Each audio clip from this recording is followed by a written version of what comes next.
or dharma, then Bharat, your name will be the only name which will be taken. So Bharat Maharaj was such an exemplary king in the absence of Lord Ram. And it is said that when he was looking after the kingdom, every single animal, every single person or the creatures or mainly humans and any person who had a sense of life, like not obviously, but everyone was happy, including the animals, the cows, the dogs, everybody was happy in that kingdom.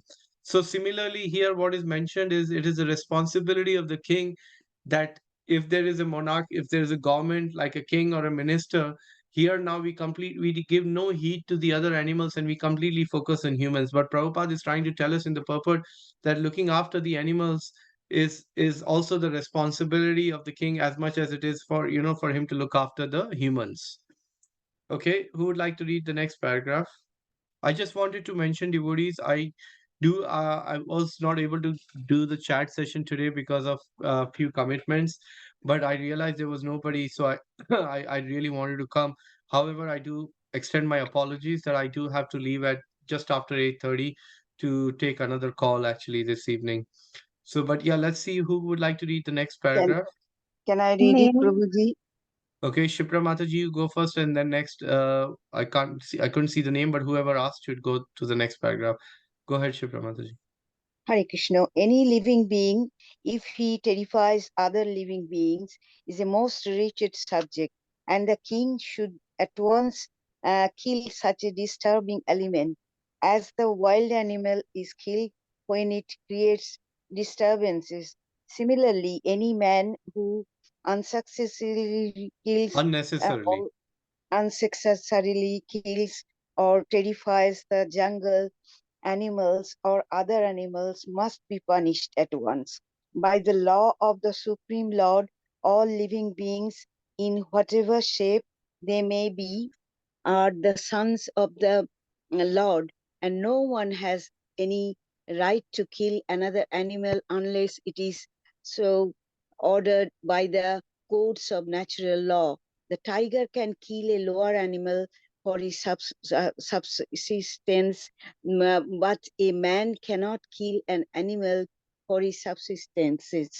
And that is the law of God, who has created the law that a living being subsists by eating another living being. Thus, the vegetarians are also living by eating other living beings. Therefore, the law is that one should live only by eating specific living beings as ordained by the law of God.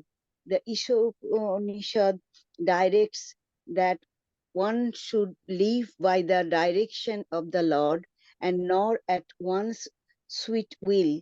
A man can subsist on varieties of grains, fruits, and milk ordained by God, and there is no need of animal food save and except in particular cases. Hare Krishna. Thank you, Mataji. So some really nice points Prabhupada is making. I like the way how he's quoting Ishopanishad, that Ishopanishad directs that one should live by the direction of the Lord. Tena taktena bhunjita. There is a verse right at the first verse of the Ishopanishad, which explains that how there is a Ishavasya principle where everything there is a quota for everyone, and in that Prabhupada explains one should not crouch on others' property and should accept which has been left as his quota and try to live by that. So similarly, the same thing is explained that there is a arrangement made by the nature for everyone, that how the tiger can kill a lower animal for his sustenance, but a man cannot kill an animal. So that there is and it is very logical when you read, like you read Prabhupada purports, even someone who may be obsessed of killing people or eating meat, but the more and more they start to read things like this, it will start to click them. It will start to make a logical sense to the people. Actually, what Prabhupada is saying is so true. By the law of the Supreme Lord, all living beings, in whatever shape they may be, are the sons of the Lord. Now, I mean, look at the way Prabhupada has assimilated all the various 12 commentaries of the various acharyas and given us something so concise and so clear in order for us to be able to, deliver it have it almost like on our plate, and yet we do not want to read Prabhupada books actually. That's our conditioning. But look at how wonderfully Prabhupada is presenting these points, that when everyone takes care of what's there in the quota, then the kingdom can have a harmony, people can live very, very happily. And then Prabhupada concludes that a man can subsist on varieties of grains, fruits, and milk ordered by God, and there's no need of animal food save and except in particular cases. And Prabhupada gave an example. Of course, we also hear the examples of how the animals, sometimes are sacrificed in a sacrifice in order for their better birth, but it's done in a proper Vedic way. But these days we don't have those brahmanas, those mantras in order to conduct those kind of sacrifices. Okay, next paragraph, please. The illusion king or executive head, even though sometimes advertised as a great philosopher and learned scholar, will allow slaughterhouses in the state without knowing that torturing poor animals clears the way to hell. For such foolish kings or executive heads, the executive head must always be alert to the safety of the prajas, both man and inquire whether a particular Oh, we living lost your voice, Mataji. Now we can't hear you, bro.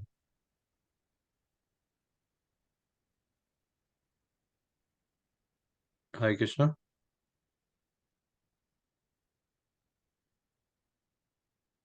Hare Krishna. Sorry, Prabhuji, a call came in there, so it cut off. So Okay. the executive head must always be alert to the safety of the prajas, both man and animal, and inquire whether a particular living being is harassed at any place by another living being. The harassing living being must at once be caught and put to death, as shown by Maharaj Parikshit. Thank you, Hare Krishna. Thank you, Mataji. That was quite self-explanatory. Okay, next paragraph.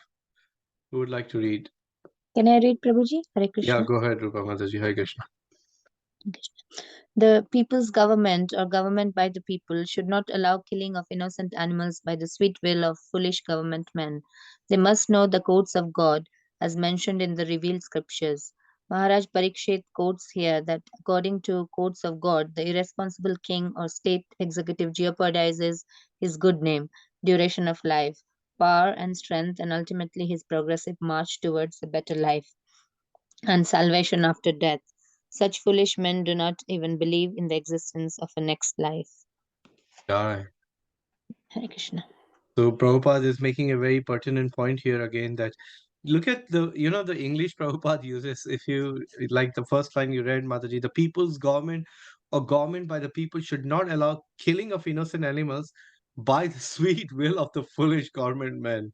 They must know the codes of God as mentioned in the revealed scriptures. I mean, the way Prabhupada writes is just amazing. Thank you. Okay, next paragraph. Can I read Mata Prabhuji? Yes, go ahead, Mataji. While committing on this particular verse, we have in our presence the statement of the great modern politician who has recently died and left his will, which disclose his poor fund of knowledge of the code of God mentioned in by Maharaj Parikshit. The politician was so ignorant of the codes of God that he writes, I do not believe in such ceremonies, and to submit to them, even as a matter of form, would be hypocrisy and an attempt to delude ourselves and others. I have no religion sentiment in the matter. Hare Krishna. Yeah, I read about this today and I wasn't sure. Do you know who Prabhupada is referring to here? Nehru, is it? Nehru, I don't know. Looks like it. Okay, yeah, it's quite possible. Something very interesting I want to share. Let's read the paragraph and I'll share something astonishing, like I found out, and I'm sure some of you may already be aware of this, but yeah, hold your breath for something very interesting related to Nehru I'll share. Okay, the last paragraph, who would like to read? Can I read, Prabhuji? Yes, go ahead, Kushal. Okay. Contrasting these statements of a great politician in the modern age with those of Maharaj Parikshit, we find a vast difference. Maharaj Parikshit was pious according to the scriptural codes, whereas the modern politician goes by his personal belief and sentiments. Any great man of the material world is, after all, a conditioned soul. He is bound by his hand and feet by the ropes of material nature, and still the foolish conditioned soul thinks of himself as free to act by his whimsical sentiments. The conclusion is that people in the time of Maharaj Parikshit were happy, and the animals were given proper protection because the execution head was not whimsical or ignorant of God's law. Foolish, faithless creatures try to avoid the existence of the Lord and proclaim themselves secular at the cost of valuable human life. The human life is especially meant for knowing the science of God, but foolish creatures, especially in the age of Kali, instead of knowing God scientifically, make propaganda against religious belief as well as the existence of God, even though they're always bound by the laws of God, by the symptoms of birth, death, old age, and disease. Hare Krishna. Hi, Krishna. Thank you so much, Mataji, for that reading that paragraph. So yeah, I mean, Prabhupada is just trying to tell us how the leadership should be run, what kind of kingdom should be, what the leaders are about, and what the praja's role is, and what as a conditioned soul we should be conscious. And reading these books gives us a real sense of that world which is beyond the three modes of material nature and how we can attain to that planet actually, which is called the Golok Vrindavan Dham. So in conclusion, I wanted to share something. It could possibly meet Nehru because you see, I got to know about this time, and I was told a very interesting fact that Indira Gandhi, when she was trying to become the Prime Minister of India, she actually told the people, because you know the Vedic culture was so strong at the time, that I will stop killing of the cows if I become the prime minister. I don't know if any one of you have heard this. And then what happened is she did not do that. After she became prime minister, she ignored that uh, promise. And then a lot of the brahmanas came to her, and not came to her, but they took out a march against her, that she should be dethroned for not keeping her promise and becoming a prime minister. And apparently she ordered the what do you call her people to shoot these brahmanas, and there was a gunfire on the brahmanas. And then one of the brahmanas cursed Indira Gandhi, that because you did not keep your word, and you did not do what and obviously you killed so many of those brahmanas, every member of your family will be killed on Gopastami. And historically, when we look at, I was told that Indira Gandhi, Nehru, Rajiv Gandhi, all these different, the lineage, every one of them left their body on Gopastami in some form or other, actually. So it's quite ironic. Did any one of you had heard of this before? No, Prabhuji. Interesting, right? Yeah. Yeah, it was quite. I was like, wow, and I mean, somebody, if they want to do research, they can. But I accepted the words of this devotee who told me in Vrindavan, and I was like, my goodness gracious, and it makes a complete sense, because if you do not look after the cows, and on top of it, if you falsely promise something and you don't deliver, look how serious things can be in life for people actually. So yeah, that's why Prabhupada said, right, 50% of my work is still pending, and the farms are the cow production definitely is the way forward, because look at the stuff we eat these days, it's just not healthy. Our way of life is not healthy, what we do is not healthy. And that's why there is a big emphasis on farmhouses, cow production. And we have to try and keep meditating on how we can try to help Prabhupada in the execution of that remaining 50% of the work which is still pending as per Prabhupada. And certainly, as we can see, the cows, brahmanas, these are the real wealth of our society.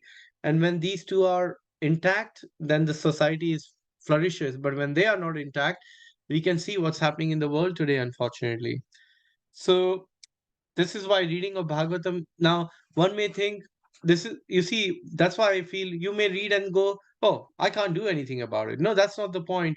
When Srila Prabhupada was told by his spiritual master to go and preach in the West, he didn't say, I can't do anything about it. He said, how can I do? How can I do? How can I do? That's what he was thinking. And for 30 long years, he just kept meditating on that instruction of his spiritual master. And boom, one day he just decided to execute it, and he did it in such a way that nobody else could do it.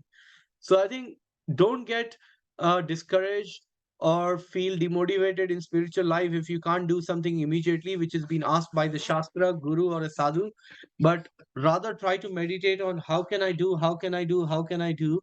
And by that meditation, you will get the intelligence, and Krishna will give us the empowerment to try and take some steps towards what we could be doing. That story of the Melbourne cow thing, or the cow production, is just another great example in the Kali Yuga, that a power of the instructions of a spiritual master is so powerful.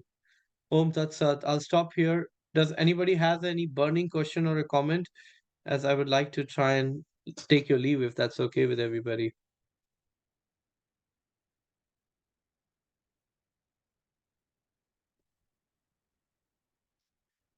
Okay, well, thank you everybody for tuning in every day, in keeping this chat plus going. Although we are just 20 of us today, or 21, that doesn't matter. It coming to this sessions every day and showing up and reading Bhagavatam is what matters actually, and you all are doing it in an exemplary way.